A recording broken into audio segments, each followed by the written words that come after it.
وعلى آله وصحبه أجمعين. لہو وطن کے شہیدوں کا رنگ لایا ہے، لہو وطن کے شہیدوں کا رنگ لایا ہے، اجل رہا ہے جہاں میں نام آزادی. صدر محترم، سامعین کرام، مہمانان اعظام اور میرے مشرفوں مربی اساتذہ کرام اور دوستان رحمتین اور شگفتہ پھولوں، آج میں 15 اگست یوم آزادی کے موقع پر سب سے پہلے تمام ہندوستانیوں اور برادران وطن کو 78ویں یوم آزادی کی مبارکبادی پیش کرتا ہوں. اس کے بعد میں مدرسہ بستان رحمت کے اس اسٹیج سے اپنی اور اپنے تمام اساتذہ اور طلباء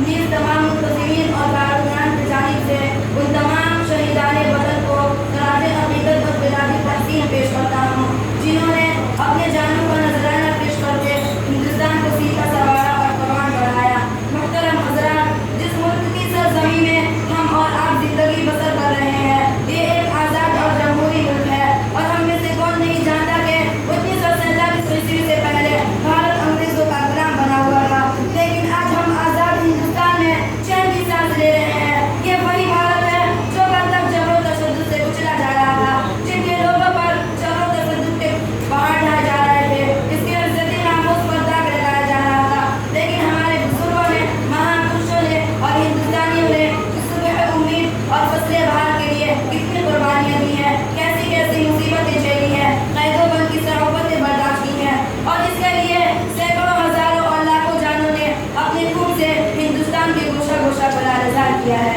ہمارے وطن عزیز ہندوستان میں انگریزوں کا تقریباً 200 سال تک آسمانہ تسلط رہا اور تاریخ گواہ ہے، تاریخ شاہد ہے، جب تک ہندوستانیوں کے بیچ دنیا بنی رہی، قوم و نسل ذات پر تمام رہا، انگریزوں پر مکمل کامیابی نہیں ملی. لیکن جب امام الہند مولانا ابوالکلام آزاد رحمۃ اللہ علیہ، ڈاکٹر ذاکر حسین، پنڈت جواہر لال نہرو، ڈاکٹر راجندر پرساد جیسے عظیم رہنماؤں نے ہندو، مسلم، سکھ، عیسائی آپس میں بھائی بھائی اور سبوں نے قوم و نسل اور ذات پات کے معاملوں کو بالائے طاق رکھ کر ایک جٹ ہو کر اتحاد کے ساتھ انگریزوں کا جنگ کے مقابلہ کیا. تب جا کر 15 اگست 1947 کو ہمارا یہ ملک انگریزوں کی غلامی سے آزاد ہوا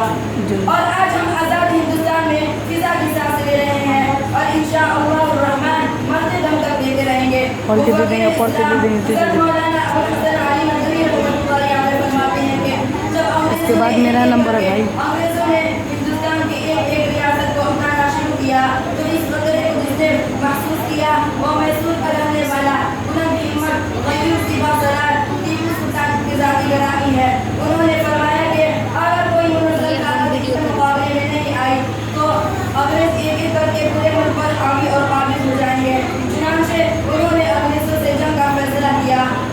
اور ہندوستان کے مختلف بادشاہوں اور نوابوں کو خطوط لکھے جس کے اندر انگریزوں سے جنگ پر آمادہ کرنے کی کوشش کی اور یہ مجاہد بادشاہ تنہ تنہا انگریزوں سے لڑتا رہا. آخرکار 4 مئی سری لنکا پٹنم کی لڑائی میں شہید ہو کر شہیدان وطن کی فہرست میں اپنا نام لکھوا کر انگریزوں کی غلامی اور قید والی زندگی کو موت پر ترجیح دیتے ہوئے فرمایا، شیر کی ایک دن کی زندگی ہجرت کی 100 سال کی زندگی سے بہتر ہے.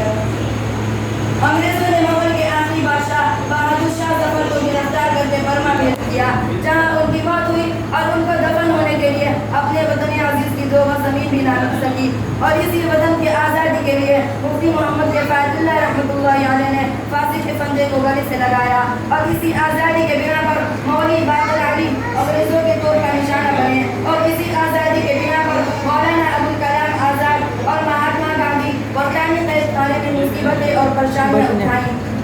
اور اتنا ہی بے بس نہیں بلکہ وطن کی آزادی کے لیے اپنے جان کو جان نہ سمجھتے ہوئے سب کچھ قربان کر دیا. خلاصہ کلام یہ ہے کہ اگر اس جنگ میں علماء کرام حصہ نہ لیتے تو ہندوستان کبھی آزاد نہ ہوتا.